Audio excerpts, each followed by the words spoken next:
you might create a large amount of artificial suffering that hasn't existed on the planet before. Through psychedelics, many people have experienced that there was a vastness and a space of almost infinite space of possibilities. I'm here with Thomas Metzinger. Thomas, thanks for joining me. It's a pleasure. Thanks for having me. Thomas, one of the great pleasures of doing this podcast is that I get to read advanced copies of books before they're released. And I very fortunately got to read an advanced copy of your upcoming book, The Elephant and the Blind. And I was really struck right at the beginning on your dedication. You dedicated this book to the post-biotic conscious systems of the future. And I would love to understand your mental picture here. What are you envisioning when you dedicate the book to those systems? Well, there's an interesting connection that many people don't see. So, and it has to do, you could frame it as two sides of Thomas. So, one side of Thomas is somebody who has meditated twice a day for 47 years, but has always treated this as his personal private life, not made a fuss about, but who has started about 3 years ago a small virtual research network, the MPE project, where the idea is to generate a new approach to the problem of consciousness, namely what theory of science people call a minimal model explanation. That's where you try to create an idealized model of your target phenomenon that leaves out everything that's superfluous and just the causal core factors. Also, hopefully, that was what you really want to understand. So what does the explanatory work in the end? So the question would then be, what is the simplest state of consciousness human beings know? My working hypothesis in this project is conscious experience can exist without time representation, even without the experience of a now, without self-location in a spatial frame of reference, without a here, without what philosophers call cognitive self-reference, that is I thoughts, or I sentences, and without embodiment, without thought, without emotions. And the more speculative part is that the experience of pure awareness in meditation might be the simplest state of consciousness and might be a perfect entry point to make a fresh start, a fresh scientific start on this. That's one part of Thomas, the person who has always been interested in consciousness research and has tried out a number of things as a private person, including a sustained meditation practice. But there's another side of me, somebody who, when the first seminar I ever taught in 1987 in Frankfurt was called Artificial Intelligence and Philosophy. So I've always been interested in opening analytical philosophy of mind to neuroscience, to cognitive science, to AI people. I've always talked with these people a lot, try to organize interdisciplinary exchange. And I still remember when I went into the seminar in the philosophy department and totally nervous, stage fright, my first I have to teach, and it was packed with people. There was even, people outside of the door, and nobody wanted to let me in. Why does this young guy with sneakers have to push himself up to the front? And the basic sentiment in 1987 was, we don't know what this is, artificial intelligence, but it probably has something to do with fascism and it needs to be stopped. So the general, also in the humanities, the general idea was, we don't know what this is, but it must be bad and we're against it. Whatever it is, we're against it. This kind of approach. And over the years, I've kept this as a hobby, in analytical philosophy of mind since 1963. There was functionalism, Hilary Putnam, Turing machines, and all this. And in the end, I ended up from 2018 to 2020 in the European Union's high-level expert commission that led to this AI Act many people see now, the first legal regulation on the planet. And our task, among others, was to generate ethical guidelines for trustworthy AI in Europe. And that was a very, very sobering experience, because I went there as a,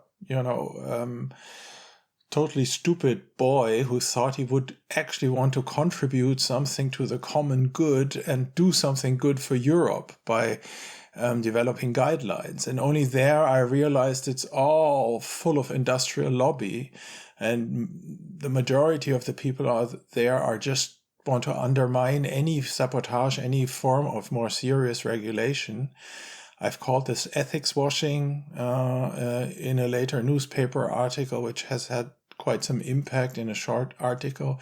So it was actually developing future markets, massive markets, and the idea was, okay, China is ahead, Silicon Valley is ahead of Europe, and we'll say our unique selling point is going to be ethical, trustworthy AI.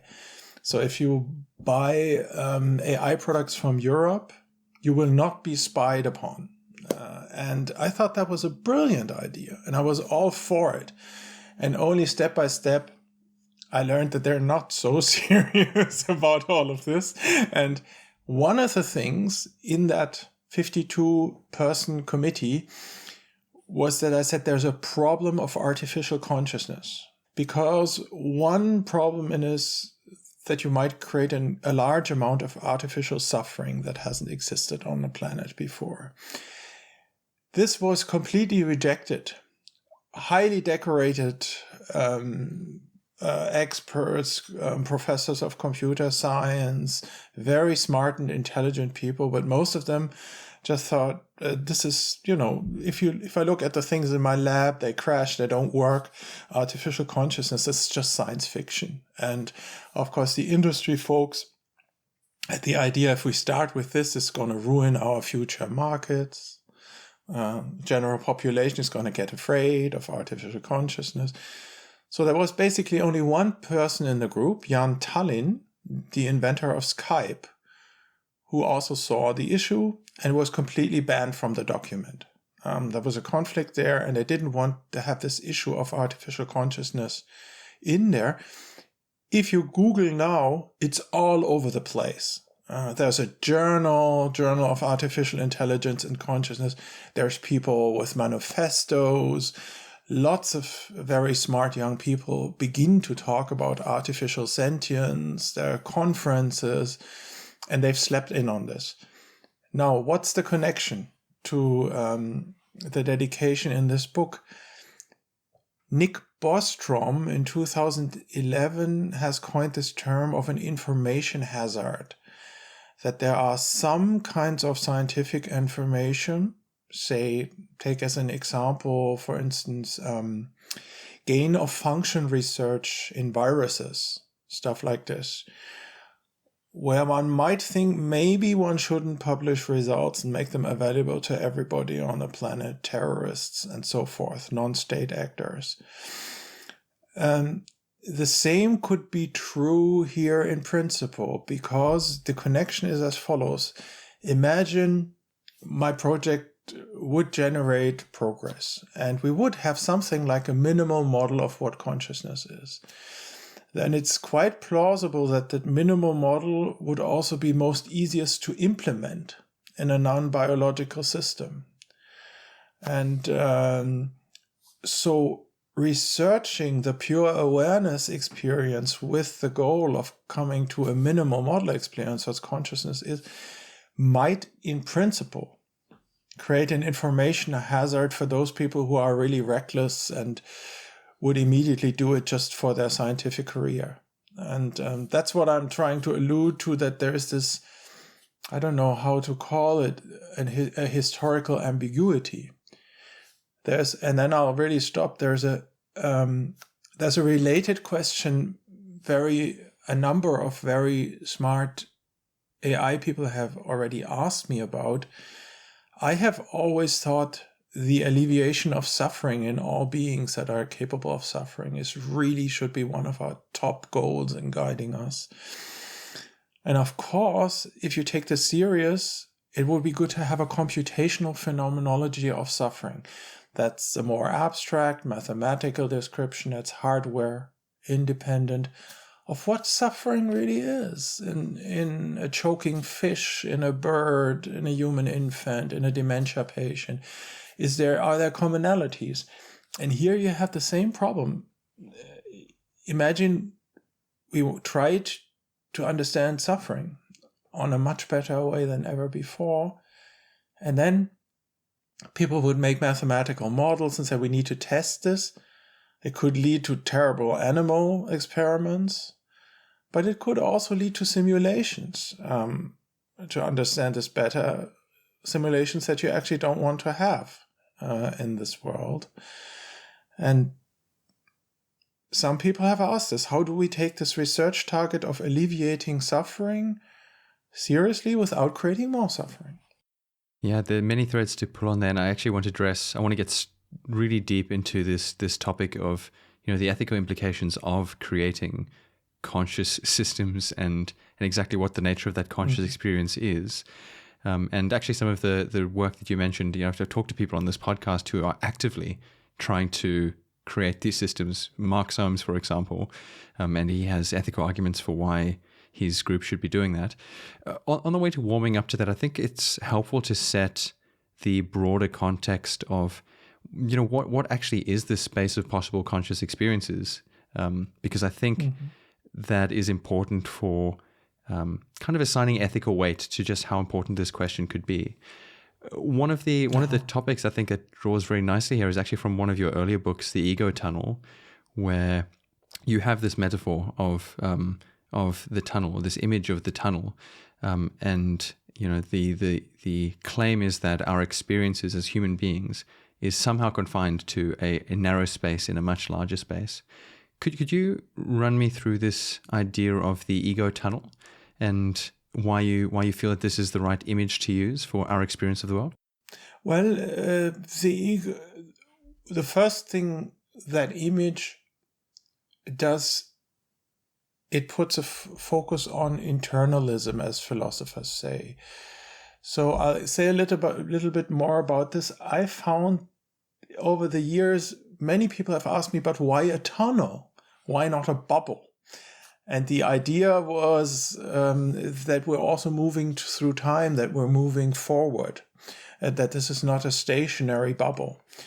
So this internalism, externalism debate in philosophy of mind, which is deep and has many aspects, the question was, what determines the content of a mental state? Only, for instance, local and contemporaneous properties, say, of the brain, or even the neurocorrelate of consciousness or a part of the brain. And the other thing is, this would be the phenomenal properties. So I would say, to put it as simply as possible, phenomenology locally supervenes. That means when all of your brain properties are fixed, all of your phenomenal properties are fixed. What you experience, what the walls of the ego tunnel, the high dimensional walls of the ego tunnel, how they look like, that's determined. What is not determined is if what you're experiencing is, for instance, a veridical perception or a hallucination. So there's this other box, what philosophers call intentional properties, those properties that your mental state refers to, and they are very likely determined by external properties. If your beliefs are true or false, that depends on the world and on many other things, on your linguistic community, on maybe on possible worlds, on how concepts acquire their meaning. It gets very deep there.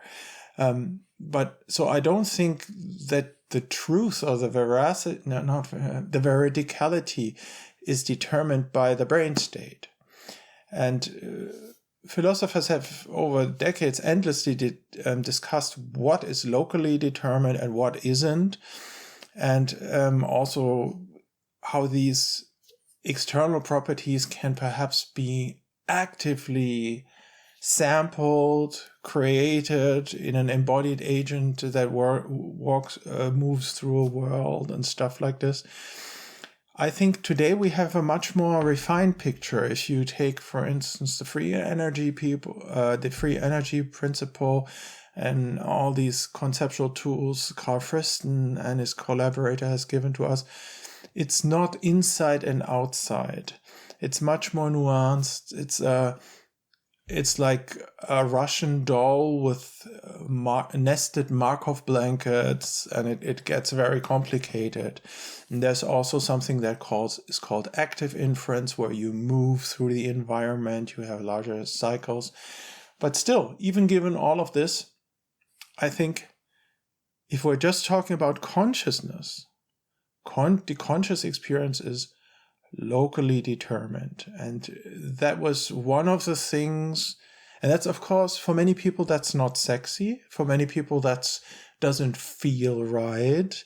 It's counterintuitive. For instance, there's this whole inactivism crowd who have this unclear metaphor of inaction, which sounds so good, it just has the right ring to it. I enact my world and stuff like that. But if you take a step back and say, okay, that's a wonderful feel-good metaphor, but the relation A enacts B.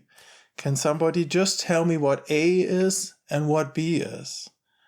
Then suddenly you realize you don't get an answer.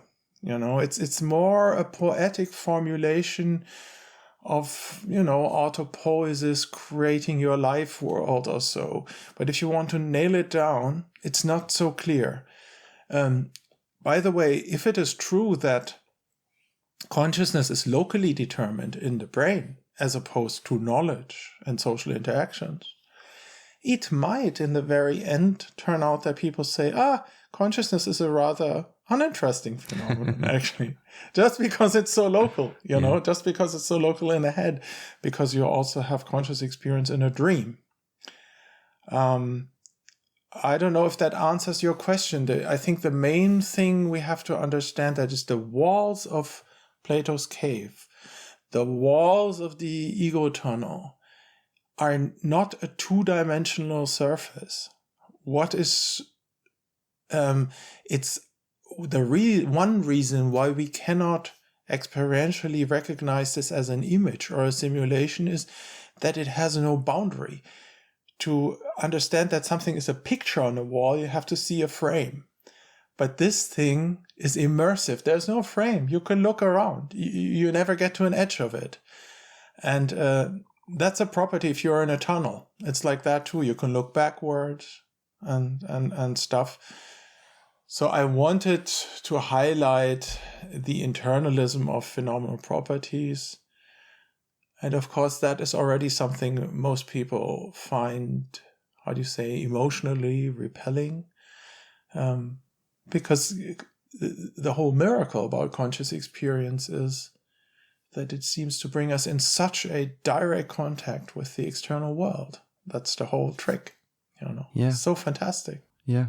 I mean, the really fascinating thing when you combine that view with sort of any foundational view of ethics, our foundations of ethics, or for most people, are somewhat consequentialist. And, we think that any ethical view of the world needs to be kind of built up by integrating some sort of set of conscious experiences, or, basically, where are you within the tunnel? And I think the idea that, this image of a tunnel has a narrowness to it, but we understand that the actual space of potential experiences, if our brains were constructed differently, for example, it could be significantly wider. And so the question arises from an ethical perspective, just how narrow is this tunnel, and I guess how wide is the space of possible conscious experiences under different configurations, let's say, of a brain state? What could different minds possibly experience? I would like to get your views on that. And also you mentioned dreaming. I think this is a case in which, specifically lucid dreaming, which you mentioned in your book, in which very exotic conscious experiences can arise from our own minds. And what I take it to be fairly small changes in what our minds are actually doing. It's quite a small change to the information processing in one's mind, but the actual nature of the resultant experience is vastly different from what we experience in everyday life. And to me, that suggests potentially that the tunnel is the actual space of experiences is very wide, and the tunnel that we live in is very narrow. What are your views here? How narrow is this tunnel? Well, it's a very important and very interesting connection you're making there, and there's a lot to be said. So I think the tunnel, our phenomenal state space, has not evolved to for knowledge, for epistemic gain, but to copy genes into the next generation. And that is a strong constraint. But yet there's such a vastness, especially with our kinds of brains. There's such a depth, and something that has baffled me all my life is how many people live their whole life without ever understanding how much there is out there. Everybody knows there are extreme experiences, but especially through psychedelics, many people have experienced that there was a vastness and a space of almost infinite space of possibilities that they would have never thought of if they hadn't had first-hand experience of it. There are dramatic altered states of consciousness, like you might have them on some psychedelics or in extreme sports or so, and they're very subtle and super fine ones, like they would be in a meditation practice. And most people just go through life. Would savoring be a good English word? I don't know, without ever enjoying and taking serious and exploring the vastness of this space. On the other hand, I think there's something to be said for neuroplasticity, for windows of plasticity, and for cognitive flexibility. So in the time in which a human being develops, there are certain windows where you can be flexible, where you can have certain experiences, and they also close. I think, as you say, you move into, like I do, age-related cognitive decline or dementia if you don't manage to counteract this. And it also depends on what childhood you have. So I think the volume of the state of possible phenomenal experiences changes over a lifetime, and it is something that can be taken serious. It's something that can be cultivated and fostered. And if we don't show things to our children, if we don't show things to our young, they may never become aware of them. And there's always a good time in life for everything. And many people, of course, also close down around 40 or 50 if they live the normal life and become ever more rigid. And of course, that's an interesting ethical question. Like, if you say you were a consequentialist, as you've mentioned, and say, so my intuitions are very strongly towards something I call negative utilitarianism. For me, it's pretty obvious there's more suffering than joy in this world, at least in the sentient creatures on this planet. So reducing suffering states of consciousness should always have priority. Therefore, seriously exploring the space of possibilities with that normative context of finding ways of alleviating suffering, not just for entertainment or so. That's almost something one could say one is obliged to do, not because of oneself, but in the service of all, not only suffering humans, but maybe also suffering other kinds of animals on this planet. We have to explore what increases our flexibility and our plasticity? Is there something?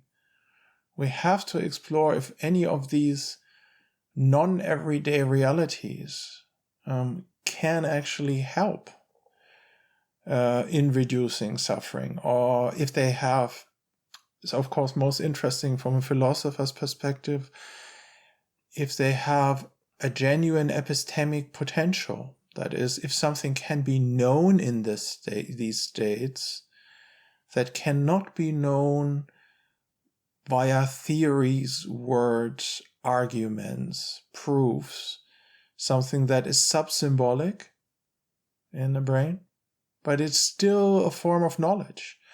And I think there are deep forms of pre-linguistic knowledge in this vast space. So it's not only phenomenology, it's not only making the world appear to you in another way. The question is rather, could there be an epistemic practice that takes exactly the point you have mentioned, the vastness of this space, serious, but under some normative constraint, like wanting to reduce suffering in the world or gain insights, which in turn creates a lot of other problems. I mean, you can't just come back from a meditation retreat or from a mushroom trip in the mountains and then proclaim your insights.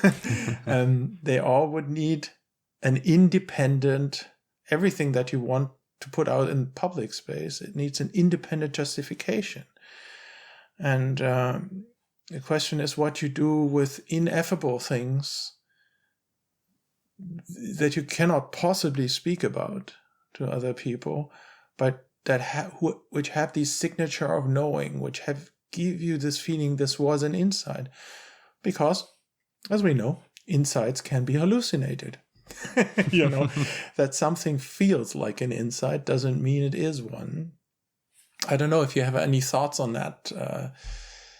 I do. Do you think there's a potential for insight in these altered states, or it's? I absolutely do. I think, and I think you're right to point out that some of it is potentially ineffable. I don't think it's clear to me that it is. It's not clear to me, if I was to map out the space of insights, what proportion of them would be, would overlap with the space of what can be talked about in language, for example. But there is certainly some that can. I think you talked about a psychedelic experience giving one the insight that there is much more to the space of possible experiences that your mind can do. And I think this particular insight is very salient in the case of neuroethics and neurotechnology. And what we talked about at the beginning, the ethics of creating artificial sentient systems, because I think I think it increases the ethical weight to that question when one realizes what a small change to the chemistry of one's brain can do to the resultant volume of space of potential suffering, for example. I think that if it's true that taking 3-5 grams of psilocybin mushrooms that's a lot. That's a very high dose if they're dry. Can it basically make your previous notion of an ego tunnel seem infinitesimally small, and you realize that there are levels of bliss and levels of suffering that are so much more vast than you could have imagined in sort of in both directions under such a small change. You can then just imagine if you had to instantiate a computation on a much more powerful system than your brain, what levels of experience one might get. And if it's a suffering experience, one computer might have more suffering than all of humanity for all of history. Yes. So I think, and for me, this is an epistemic insight. This is an insight that one has subjectively, experientially, but is something that has sort of, it's a very practical truth to realize. That's all very interesting. But while I'm listening to you, these images come up in my mind. After I had finished my PhD thesis in 1985, I went to India with my backpack to listen to the talks of J. Krishnamurti in Madras. And then I went on to Australia. And then there were some things in Nimbin that happened to me. And exactly what you're talking about. That's interesting.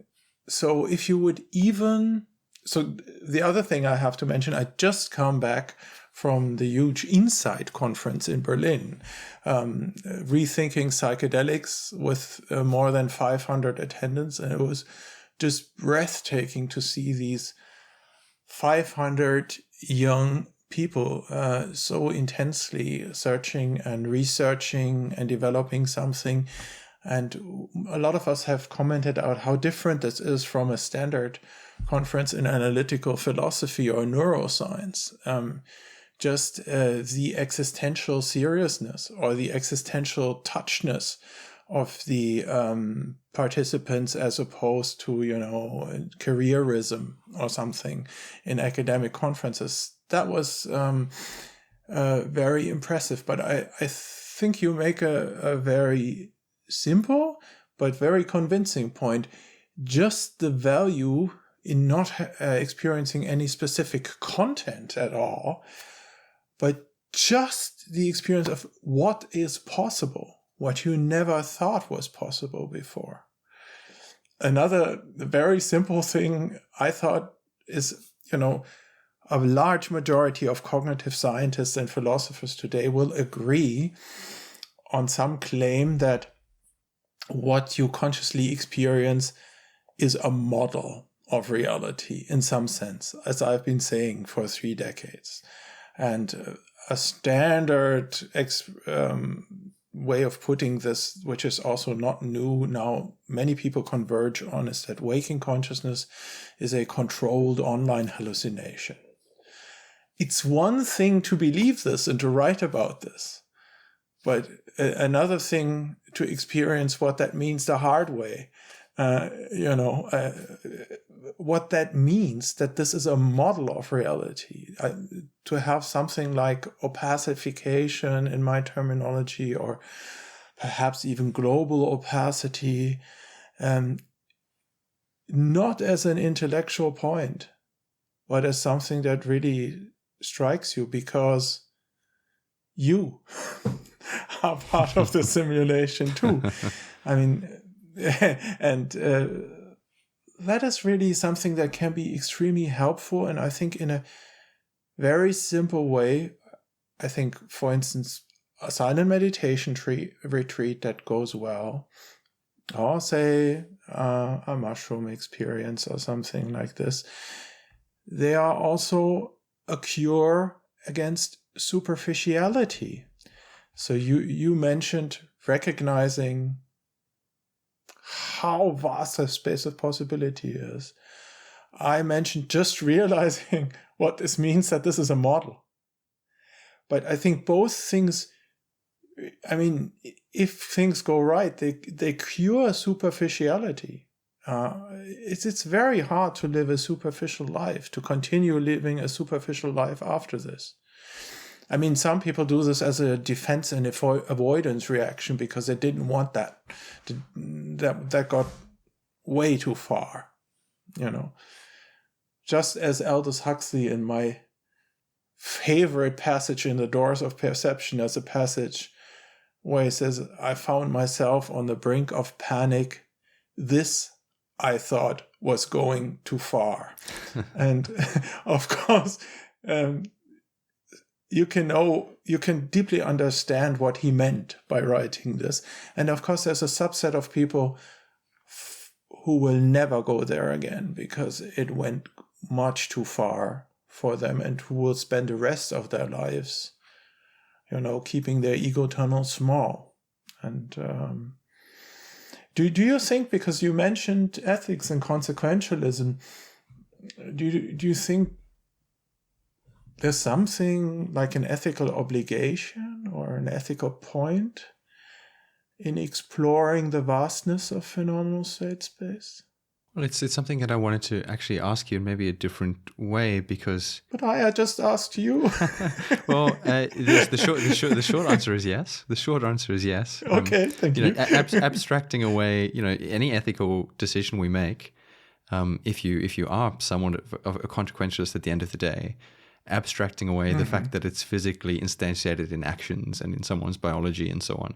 At the end of what you're doing is moving around in state space, in phenomenal, the state of experiences. And I think that is the thing that is static once you abstract away all of the fluff. And so, yes, I think it's the only sort of logically consistent way to think about these things. But I know you've thought about this a lot harder than I do, and even to the extent of asking questions like, should we mandate certain experiences, or should certain experiences be illegal? And I actually wanted to get to that.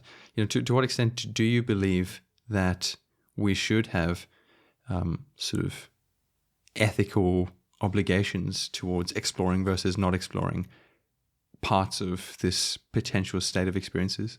Well, there is this deeper issue. I think normative sentences have no truth values, to be more precise. So I think if one takes a more serious stance on all this, there are no moral facts in reality, if one thinks about this rigorously, that could make normative statements true or false. So I think in the Anglo-Saxon tradition, it's also called non-cognitivism, that you, strictly speaking, there's nothing to be known there. But there are, of course, a lot of things almost all human beings can agree on. So we have deep-seated moral intuitions almost all of us share. So one example, for instance, that you find in almost all cultures and human beings is that it is more important to help a suffering person suffer less than to make a neutral or happy person more happy. This intuition shows that for beings like us, there is no symmetry between joy or suffering. There's a priority of reducing suffering. So as finite beings that know very little of reality, that is something we can converge on. And then there's also this old philosophical idea of self-knowledge, that you should try to gain knowledge of what you really are. And I think if you take a closer look, these two are very intimately related. If you want to reduce the suffering of other sentient creatures, you have to understand the deep structure of your own suffering first. And you have to explore all kinds of self-knowledge that are available to you. Very important is meta-theoretical philosophical knowledge and evidence-based, rational argument-based scientific self-knowledge. No discussion about this. But there are other ways of understanding, for instance, the deep structure of your own suffering. Like sitting in meditation and, say, having a longing for retaliation arise in you because somebody said something nasty to you on the corridor yesterday. And to be with this longing for revenge, for retaliation tomorrow when I meet the guy again, not in a way that judges it or cognitively penetrates it or selects it or tries to suppress it, but just being with it, exploring by being with it, what is actually my own hatred, my aggression, the things I don't like. Where are they located in my body? What kind of bodily sense? Not the fantasy, not the mental movie that rushes off into the future and tries to distract you, but stay with the local sensation. What is that actually? Hatred. What is horniness? What is existential despair? What is this this loneliness, this deeper form of loneliness, and having the courage to just go there on a non-conceptual level, not by thinking, but by gently attending. That's a form of self-knowledge too. And that is completely underrated, as an example, in our culture, in our societies. We don't do that. But maybe if we did this, we might understand things about why we are so aggressive or why we sometimes are so lonely that we couldn't understand any other way.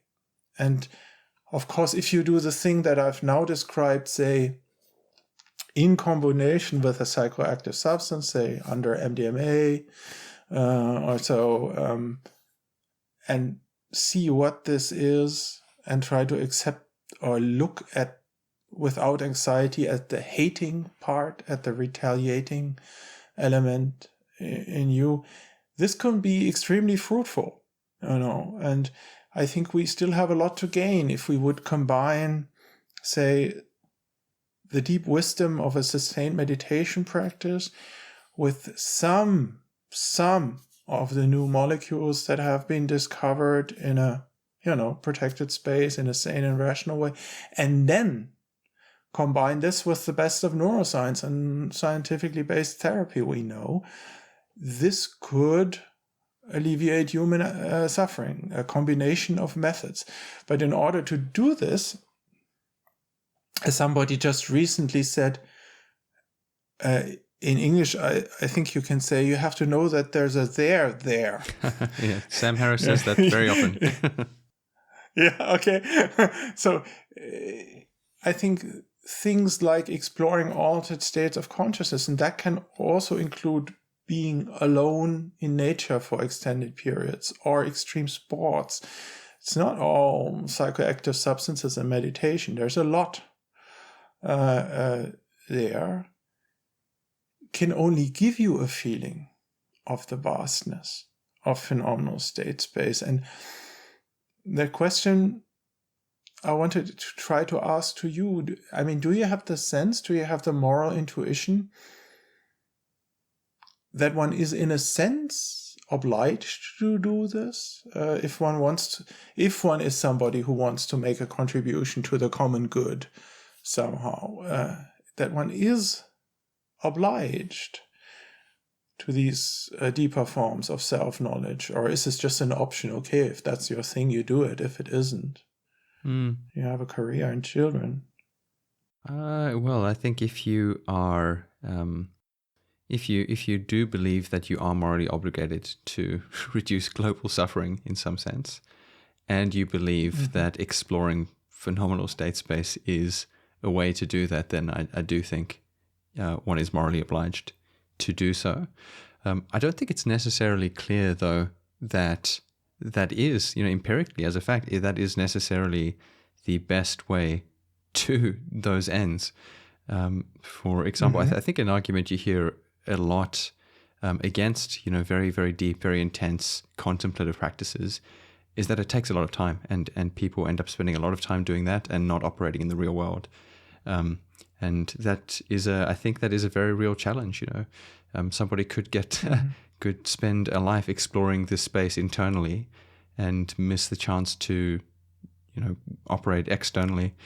And I'm sure this is a balance that you've thought out, or this is a question you've thought about a lot.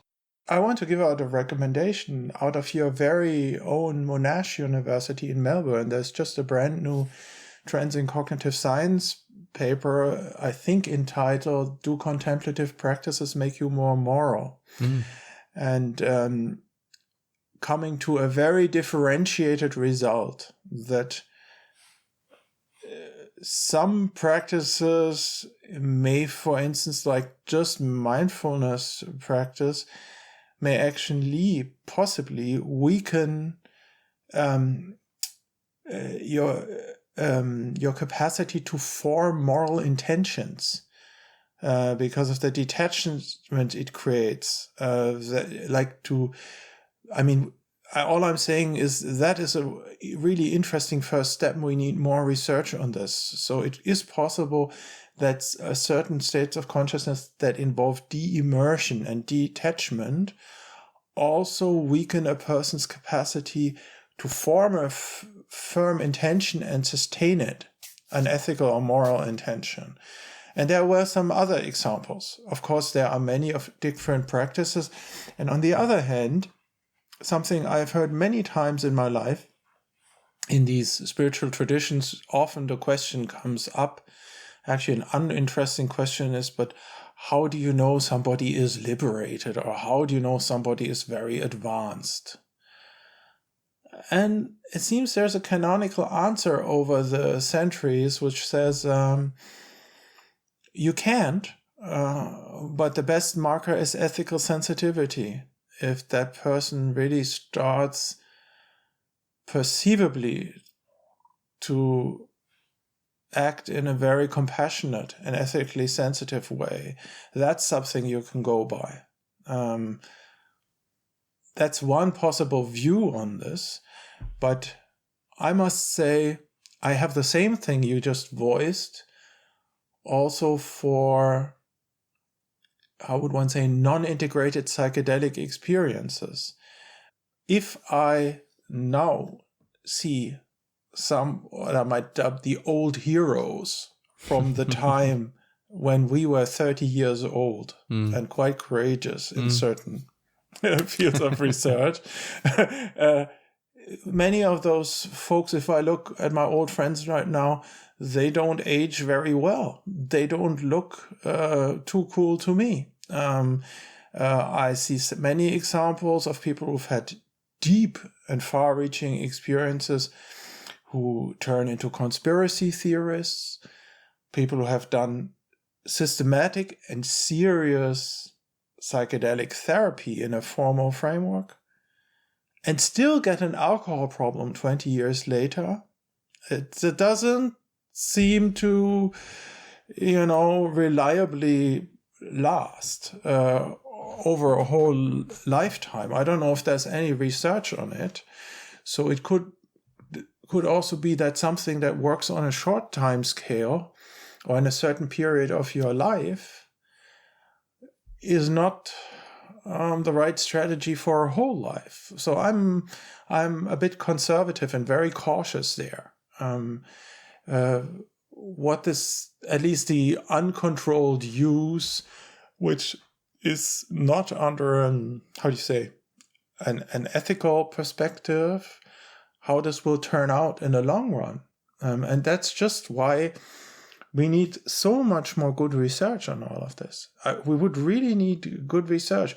So in Germany, we now have 2 fantastic studies with psilocybin on therapy-resistant depressive patients, funded by the government, all very good.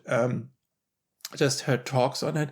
But what is not clear is how long that lasts. So if I remember correctly, you have very encouraging results in about 48% of those patients. But then you have to see 6 months, 2 years, relapses. Will a second dose help? What kind of adjunct therapy will help? What will not help? We have to do a lot of research on this, and in the end, we might arrive at a differentiated picture that we see, okay, there's a certain group of people for whom that kind of intervention is good, and for others that will not help, and so on and so forth. Yeah. You've talked about in the end of your upcoming book the idea of a Bewusstseinskultur. Can you tell me more about that and what you envision? What the ideal conception of that would be? Well, so to your audience, I'm looking for an Anglo-Saxon publisher. So I've published a small book that you don't have in English. It's called Bewusstseinskultur, 6th of January. It's making waves in Germany. It's in the 5th print run, and I'm having unexpectedly interesting discussions on public events. And it's there's going to be Polish, Dutch, and Romanian, but we don't have an English publisher right now. That's just a problem. But on that site, there's a 20 page excerpt with a translation that's publicly available on the net, which can give you an impression. That book is small. It has 3 chapters. The second chapter explores the idea of a Bewusstseinskultur, which roughly translates a culture of consciousness. It's a very simple idea.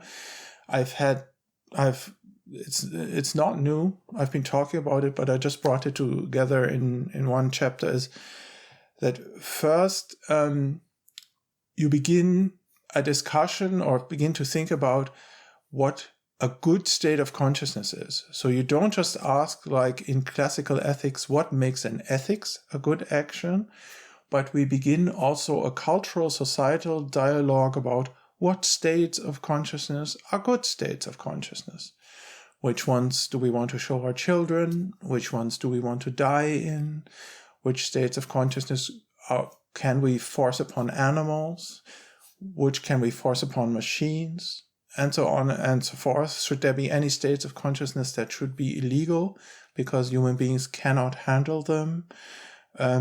If you have results, if a social discussion on what good states of consciousness are, have first results, or if you have your individual result, step 2 is to systematically cultivate them. Say, meditate twice a day, or take psilocybin twice a year in a safe space, in a protected environment with a therapist or so. Then the third thing is, and that's the end, is what I call enculturation. You think about how the positive results of such a process of exploring valuable states of consciousness can be embedded into societal and cultural practice. How we can, change our societies. And I have a very sober view on this. It's for me, it's a form of applied ethics. And the goal is just to minimize harm and to maximize the benefit for everybody. No woo-woo, nothing. So that's the idea of Bewusstseinskultur. And in that little book, it's contextualized in 2 directions. One direction is, there's a chapter called Spirituality and Intellectual Honesty. And I mean, it's not in print. There's an essay flying around on the internet I wrote, which has been very impactful, called Spirituality and Intellectual Honesty. The question is, can there be a truly secular form of spiritual practice, an intellectually honest form of practice that doesn't make you commit intellectual suicide or any gurus' belief systems and all the other nonsense? Maybe that is not a coherent idea, but I've said a while ago we should think about, because that's something we need, can there be a secular form of spiritual practice that has depth, but at the same time intellectual honesty? So that's one context in which consciousness culture is contextualized. There's a depth dimension to it. And then there is something else most people find shocking, but what I find shocking is how many people agree to it. I claim in the first chapter that we are asking these questions in a very special historical situation. And that is, if we apply the principle of intellectual honesty, not to spiritual practice, but to the running climate catastrophe, it's very clear that we're failing. It doesn't look good. Of course, physically, according to physical science and according to climate science, reaching the 1.5 degree goal or even only the 2 degree goal is still possible. But if we look at psychological facts, sociological facts, and the political institutions in their current state, it is just not intellectually honest anymore to think that we could make this. And we're moving into a very difficult historical epoch. An epoch, I say, where humankind will lose its dignity by ruining the planet and the atmosphere. So one of the general questions I embed this in is how does one, as an individual, for instance, if you're a young person like you, how does one preserve one's self-respect in an area where humankind as a whole, not in an area, in a historical epoch where humankind as a whole loses its dignity? What you do as an individual, if you're born into such an insane time, that also has to do, of course, with meditation and altered states of consciousness. How can you live in a world like this? And I mean, bear these news and see this, that we're actually not able to act on a global scale, and that we are reaching a point where we cannot take ourselves seriously anymore, because we see all these facts about the climate catastrophe, and we see that even consciously experience the fact that we see them and we don't act doesn't change our behavior. It's in a way, it cracks your self-model in a way. It's a danger to our mental health to see how humanity behaves. And so the question of a Bewusstseinskultur, of a culture of consciousness, is asked in a deeper spiritual context and in a very, very special historical context, namely the likely failure of humankind in the face of this global polycrisis. I mean, it's also mass extinction and many things interlocking crises are there. And I think, so just to report, I've had about 8 months of public discussions of this book now. And perhaps the most shocking experience for me is how many people just have kind of a coming out and say, yes, I think you're absolutely right in the first chapter. This is not going well. It's very unlikely that we manage. But I thought one shouldn't say this in the public because one doesn't want to take hope away from young people. And it's kind of not politically correct to publicly state that one reads the news just as you do them and reads scientific facts just as you do them. A long row of people. This is just one single person, a well-known professor of economics, who says he doesn't buy the pessimism. It can all be done with the tools of capitalism. It can be done with proper CO2 pricing. We can still do this thing, which is probably right, that the economic tools would be there. But are the Saudis going to go along? Is Putin going to go along? China wants to be neutral in 2060. That's much too late. In the US, 44% of the population doesn't believe climate change is a problem. You know, if you look at the global context, you tell me about Australia. My last memory of Australia is that the coal industry has an enormous political influence. Is this still the case? It's still the case. Yeah. But you are having catastrophes already, right? You're having these enormous fires and stuff. Yeah. We've had several catastrophes back to back. We've had very severe fires for the past couple of years, droughts. We've then proceeded by severe flooding around the country. And it's certainly a story what we've been seeing. I mean, I would love to understand your views on whether there is a case for, maybe not optimism, but basically what is your case for realism here? If you think very abstractly, humans have been set off this evolutionary path, and we have ended up in a state that we are currently in through this very random process. And I mean, my question is, from this point, where we are today, is there a case to be made that something like your conception of Bewusstseinskultur can be achieved, or are we too far down this evolutionary train? Very important, Matt. Very important question. So there is an urgency of change, and those people who are at all awake, they perceive it all over the planet. one thing that has to be said is, so I think, as I say in the book, optimism is not an option anymore because it has a delusional quality to it. It's not facing the facts. Pessimism, I mean, an ideological form of pessimism, so is also not the answer. So I think one would need something, maybe sounds weird to some ears, but a spiritual form of realism, of just being with the facts. That's what we need in this historical transition period. But I also have to say, I mean, it's not excluded in global population is a complex system. That planet is a complex system.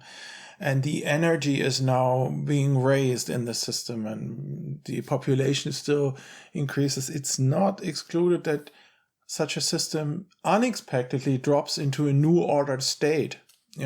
Sometimes it happens, There are things, I often play a game with myself and says, Thomas, where have you been really wrong? Absolutely wrong. And one thing I was absolutely wrong was I thought it would never be possible that everybody stopped smoking. I thought there would be rebellions in Italy or Ireland, there would be uprisings, but somehow at some point, almost everybody stopped smoking. And that contradicted my intuitions. And I'm sure there are many things we don't yet know, but really the two things that make me rather pessimistic is first, what many people don't understand is the inertia of physical systems. It's a little counterintuitive. Like if we would stop all emissions today to zero tomorrow, what we have done so far would still have an effect centuries down the road, to the glaciers and to the melting and all that.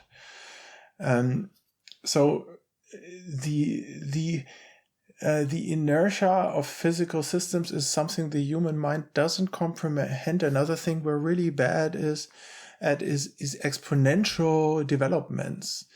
We're not good at understanding that sometimes things can happen very fast if thresholds have been passed or so. On the other hand, the question is, what stance do you take to all of this as an individual person? It's in the end, it's you that matters, your consciousness. And I've even asked the question if there's a way of failing gracefully, of failing with dignity, accepting that it's not our fault. One has been born into an epoch like this. And if there's an attitude that doesn't lead to emotional burnout or bitterness or something like that, but allows one to do more, say as a climate activist or something, that would be a criterion for me that makes an altered state of consciousness good. Does your meditation practice, does your occasional psychedelic experience enable you to live with these facts without repression, without bitterness, without turning to a terrorist or something like this, and still increase what you can do in your little world that you have been a part of the solution? To have a mode of living that one says there is probably no solution, but I want to live a life in a way that I had been part of the solution if there had been one. And in that way, protect one's self-respect, because I think it now also comes to a question of how do you protect your own sanity and your mental health in the face of all these news. It becomes a practical thing. Psychiatrists already know it. There's climate anxiety. There are very sensitive people who get problems already. Of course, there is a crowd now after that book. There are people who think I'm saying, and that's not what I'm saying, we should all meditate now and then everything will be good. I think this will not happen, and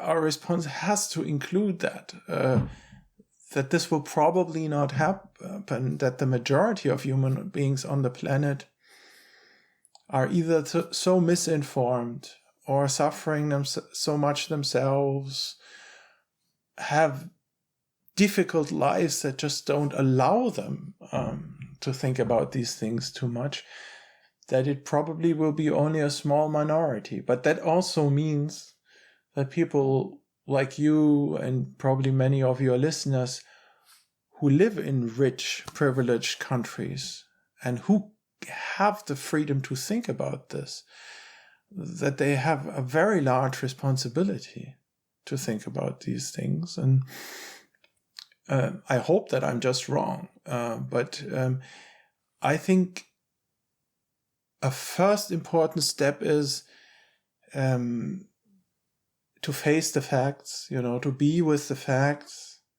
This is really not looking good. I don't know. How is this at 30? Do you have the feeling we can still turn this around on a global scale?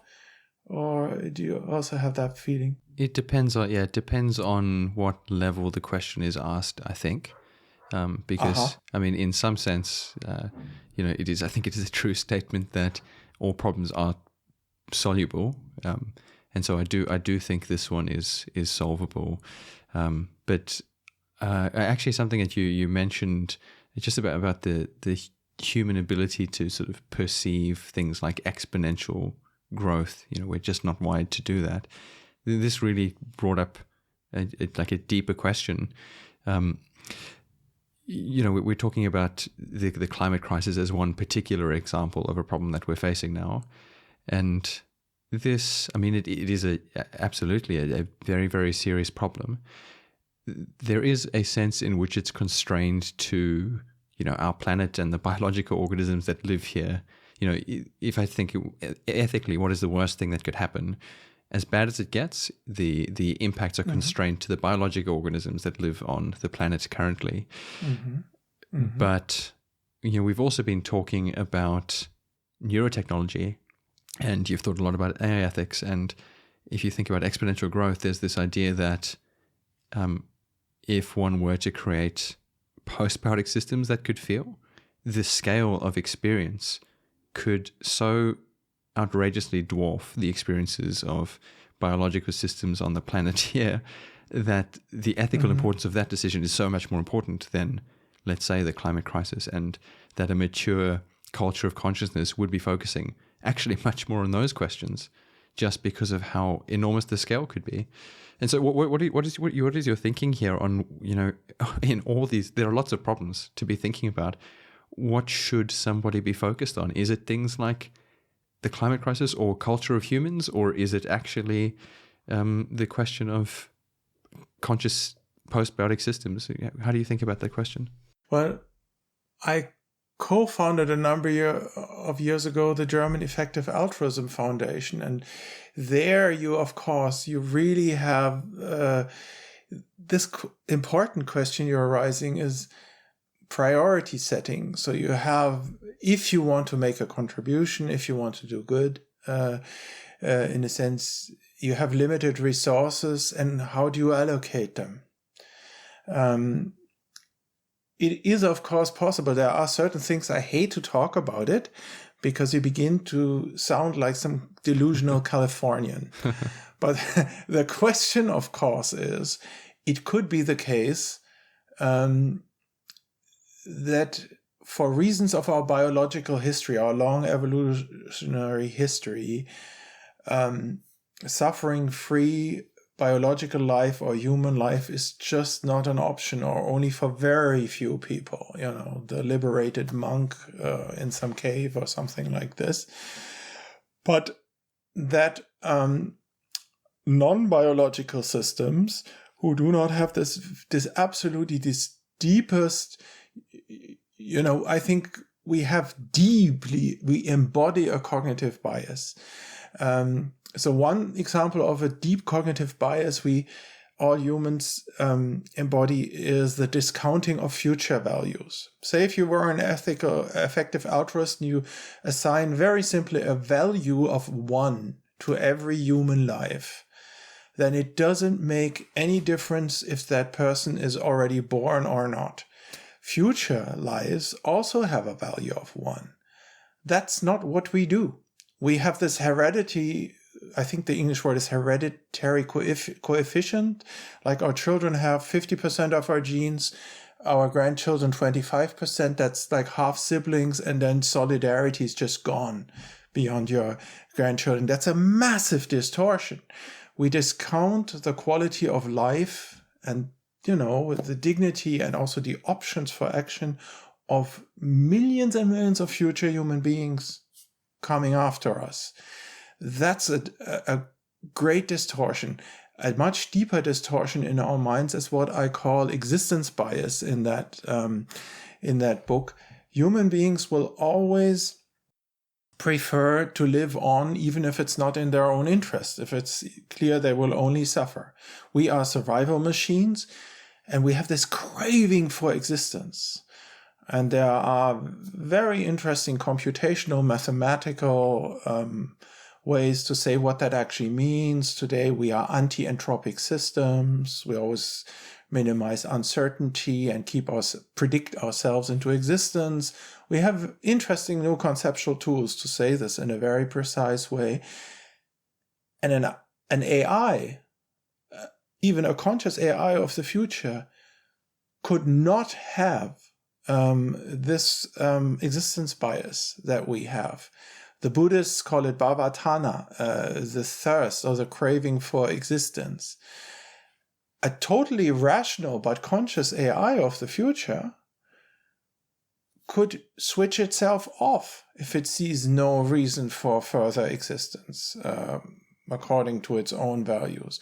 Biological creatures don't do that, and it is, of course, conceivable that suffering-free states of conscious experience are very difficult to realize on biological hardware, but that we could find out how to do this on artificial systems. Now it's beginning to sound like you're a standard transhumanist billionaire from California. Now it's beginning to sound like this sexy narrative that always comes, which is itself a form of mortality denial.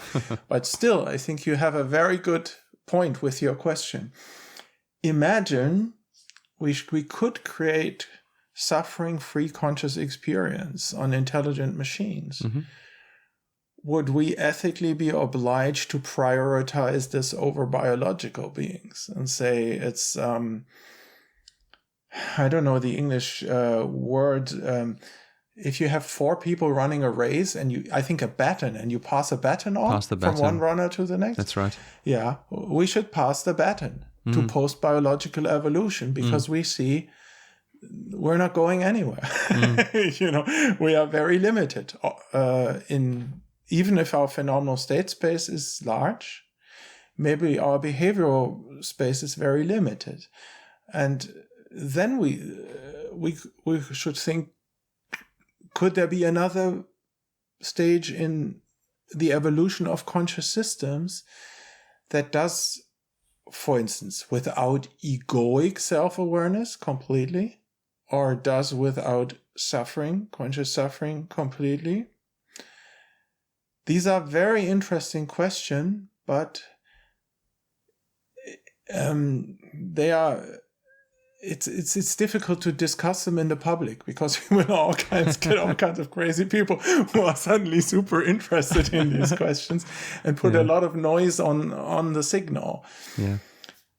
But of course, if AI starts to develop at the pace it's currently developing for another 3 decades, it's very reasonable to assume that they would, for instance, manage the planet much better than we do. They would manage the remaining atmosphere much better than we do.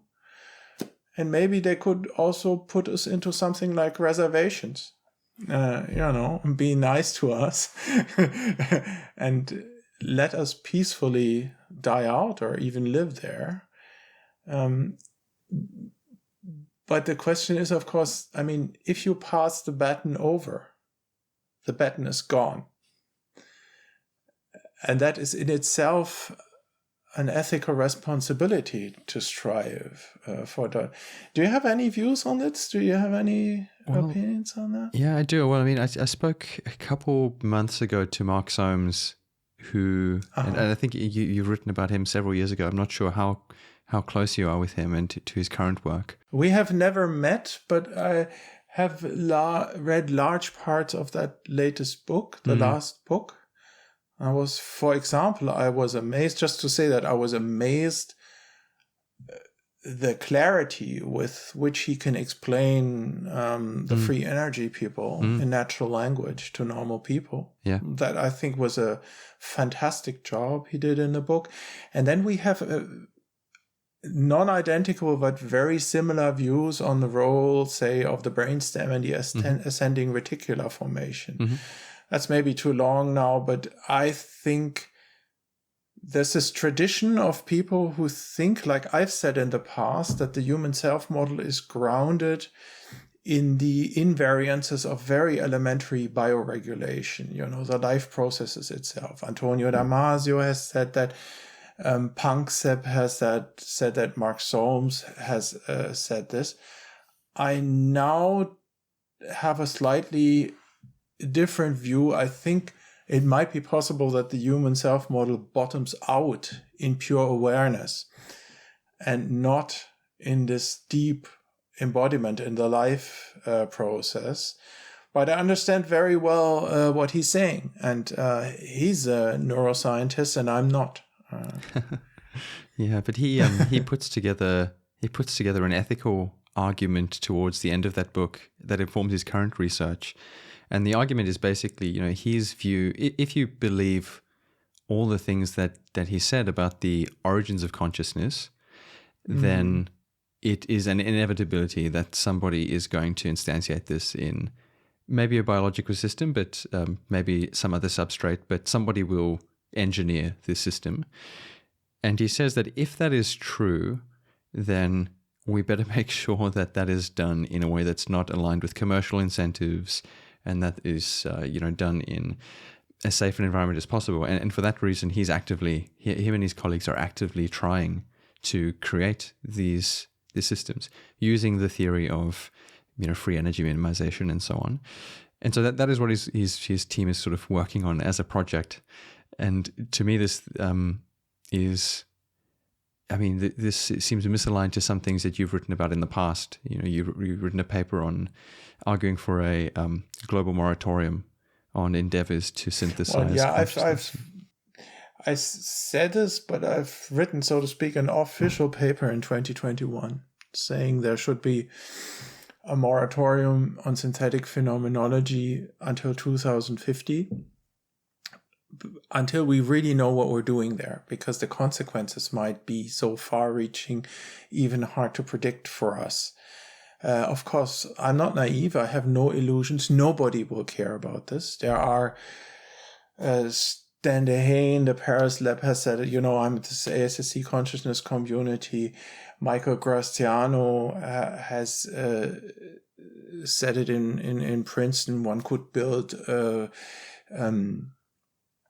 artificial consciousness just for entertainment value, as he takes it, Then there are these people in Japan, Ryota Kanai, who would immediately do it, I think, if they can do it, and also frame their work like this.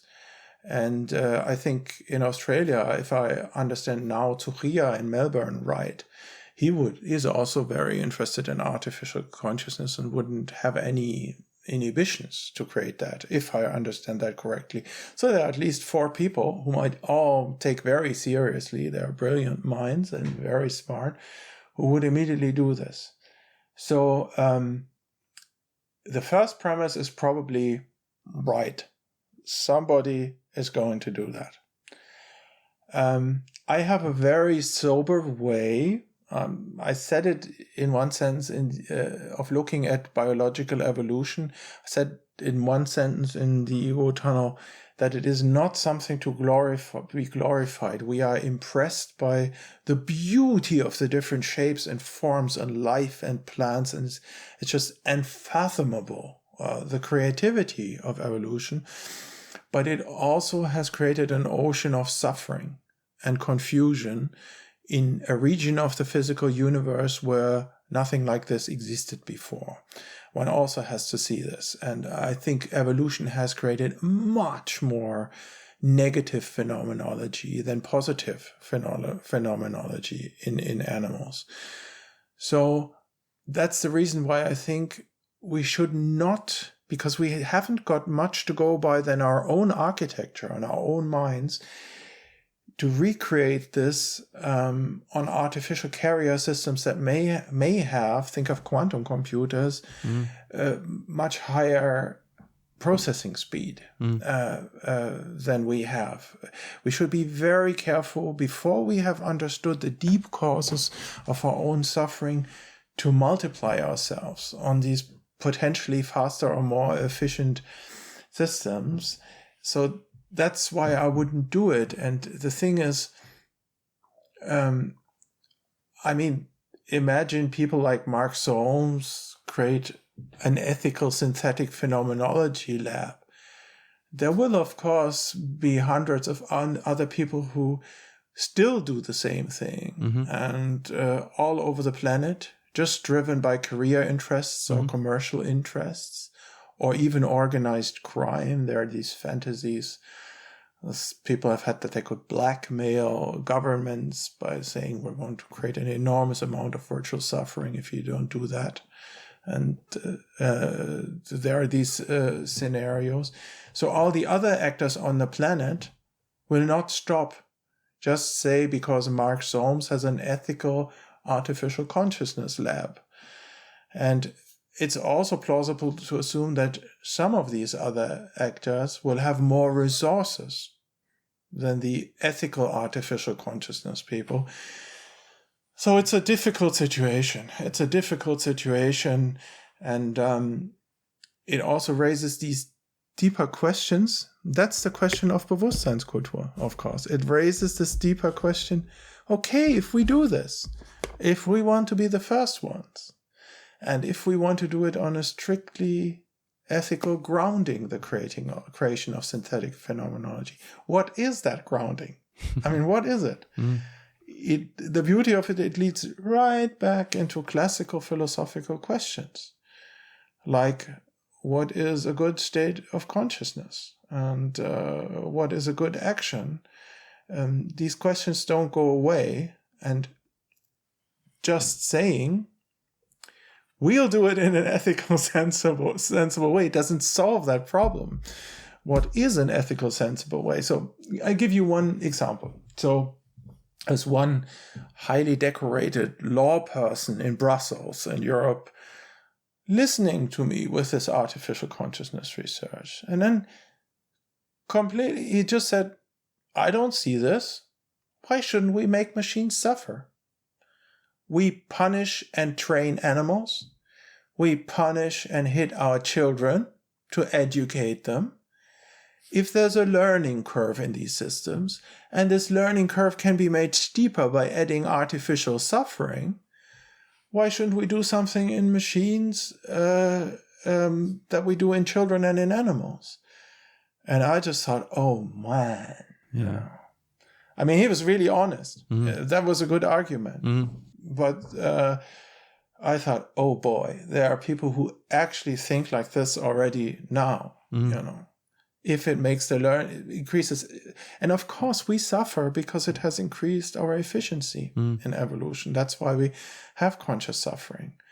Now, if AI developers begin to think as a source for further optimization, that's really nasty. That's really nasty to take the worst out of our own mental structure, say for commercial interests, to make something more efficient. And the question is, okay, would we also say no animal should suffer anymore from human hands? would we also say we stop punishing children? Or is child suffering actually a necessary part of a good and healthy education, good and healthy development? So I think it opens a can of worms, and you can't just stand there and say, we'll do it in an ethically sensible way, because then you have to know what that is. Yeah. I mean, if one could guarantee we can build artificial systems which are enlightened, which are by guarantee in a suffering-free state, right from the beginning of their existence, that would actually be a point. But in order to do that, the question is also, what are suffering-free states of consciousness? Do we know anything about those?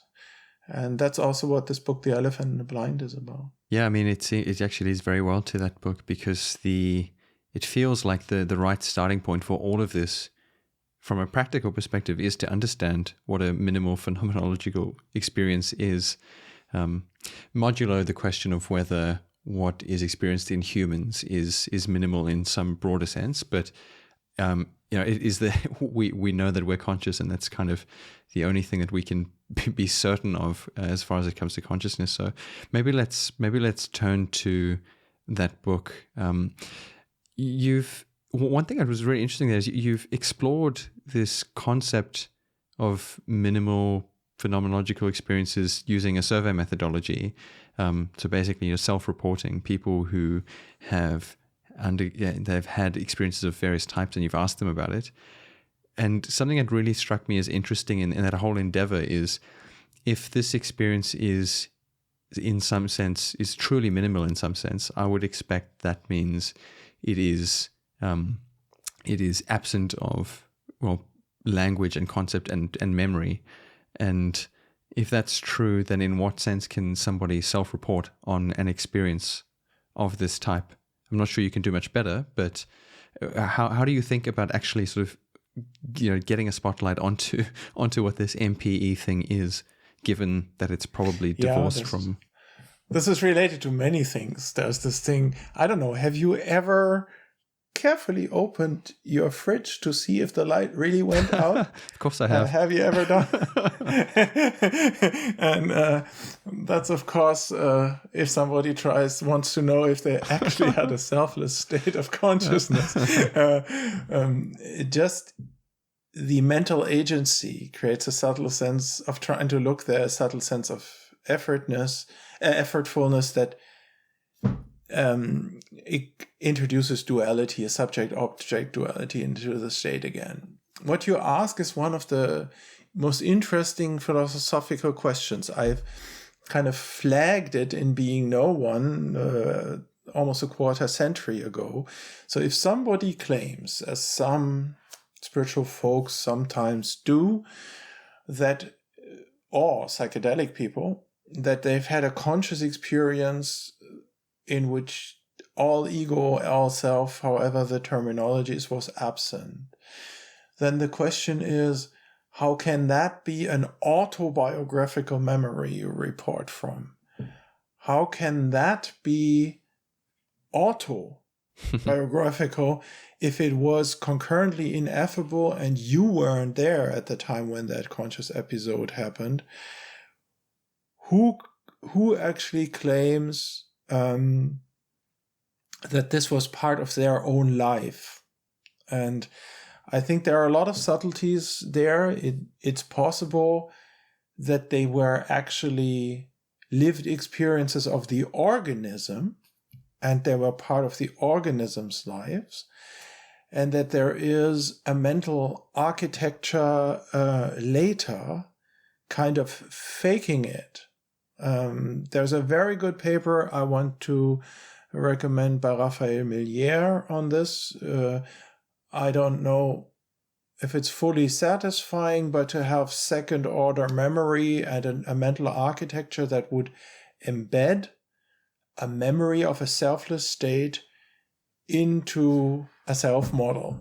that then creates the experience, I have had this was part of my life, which would actually be wrong. There's something that is misrepresentational in there. But it's, of course, a great methodological problem if you want to look at non-egoic states of consciousness. And if you want to do qualitative research or psychometrics and take reports seriously, there's this deeper issue. I can imagine, I said this ages ago, I can imagine your standard analytical philosopher who says you don't have to take utterances, reports like this seriously at all, because they're incoherent. I mean, if you weren't there, how can you report about this right now? And but then again, human phenomenology is so much richer and more subtle and nuanced than our conceptual schemes. Another example, for instance, is there is this experience I've dubbed timeless change. Logically, it would seem either you represent timelessness without temporal property, or you represent a flow of change. But real phenomenology shows it's not true. It's on the level of words. Human beings can experience timeless change. The experience of flow, the kaleidoscope of sensory perceptions, as embedded to an internal silence, or however you would like to call it. That's a possibility. It's the beginning of our conversation. That's the vastness of our phenomenal state space, the possibilities in that state space, and they clearly outrun linguistic description. There are things there we have almost no tools to, maybe poetry or metaphors to describe. And so I take reports of people who say they weren't there, or they say they weren't, in a way they were absent and there at the same time, or something like this, contradictory reports. I take them very seriously. I don't think that's fraud or these people are lying. They are just trying to convey something that outruns the grain of our linguistic description. But these are real and important. Yeah, I think the title, "The Elephant and the Blind," and that story also has actually been mentioned on this podcast, of the blind man feeling this strange creature and trying to figure out what it is, and they do form an image that is potentially not accurate, but I guess they form some image. I think that it is probably a good.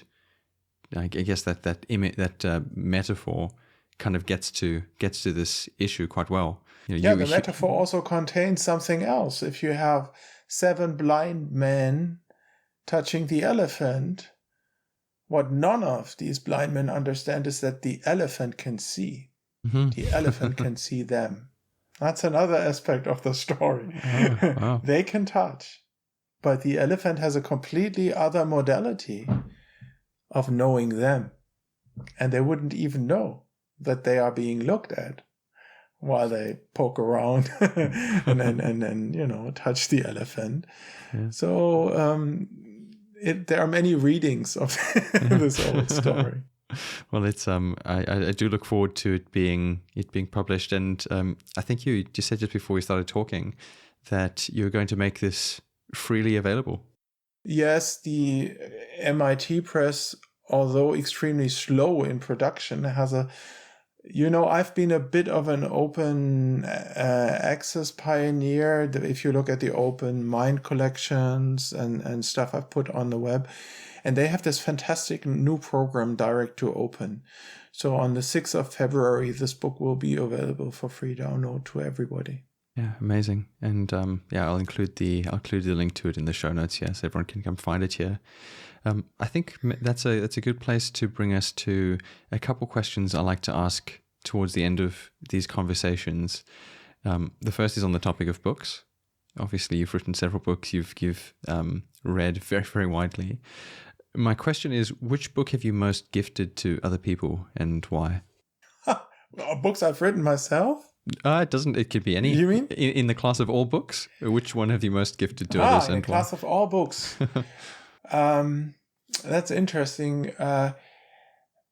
I think if I look over all of my lifetime, I have given very simple introductory books by J. Krishnamurti to people most often, because I thought that was the best present one could make to someone. That was actually it. But I don't even know how the English titles would look, but that's probably what I have most frequently given to people. Yeah, great. So that's a good recommendation. Again, I'll link it in the notes. My next one goes back to Bewusstseinskultur, and my question is, if somebody has read about it, they've heard this conversation, and they feel that this is something that they want to explore and maybe want to cultivate some of the things we've talked about, what advice would you give generically to this type of person as a starting point? Where do you send people? Well, I am very happy in my own life. I've been lucky in some respects that I've had a regular meditation practice of 4 years before I first took a psychedelic, before I ever took LSD for the first time. And I think it's a good way to start to lay a foundation, but because this is very subtle and takes some time, the question really is the commitment and how much are you worth to yourself. I think very conservative. Just go somewhere where you can learn classical Vipassana practice, where you don't get molested by people with a missionary thing, and just learn that. And then the most important thing is, I think you should do this twice a day. You should have an empty stomach for at least 2 to 4 hours. So probably before breakfast and before dinner. And you should minimally do this for 12 months, which means also on the morning of New Year's Eve, which may be a little later, or on Christmas evening, no exceptions. Just do this twice a day for 12 months and then decide if this is something for you or not. But don't just dabble and go around and be irregular, but do it for minimally 12 months and then make an informed decision. No, that's not my thing. I'm another kind of person. But you cannot expect to just say, the worst thing is to go to a retreat out of the blue without having any home practice, with having laid some foundations. And meditation is also not something you do with headphones on. It's not a form of media consumption. Of course, guided meditation can be helpful to fresh something up or to learn something, but you have to do this by yourself eventually. And the question is, I don't know how to say this in English. How much is your own life worth to yourself? I mean, a day has 24 hours, but is your own life worth so much for you that you would do this twice a day for 20 or 30 minutes for a year to test it out? Maybe it isn't, maybe it's not that important for you, but I think you should give it some minimal sustained practice. And maybe even not talk about it so much with your friends. Just do it. Not read crazy books. Just do it and see what happens. Well, Thomas, I think that's a great place to end it. It's been a really great pleasure speaking with you. Thank you so much for making the time. Same here. Wonderful conversation. Thanks for setting all this up.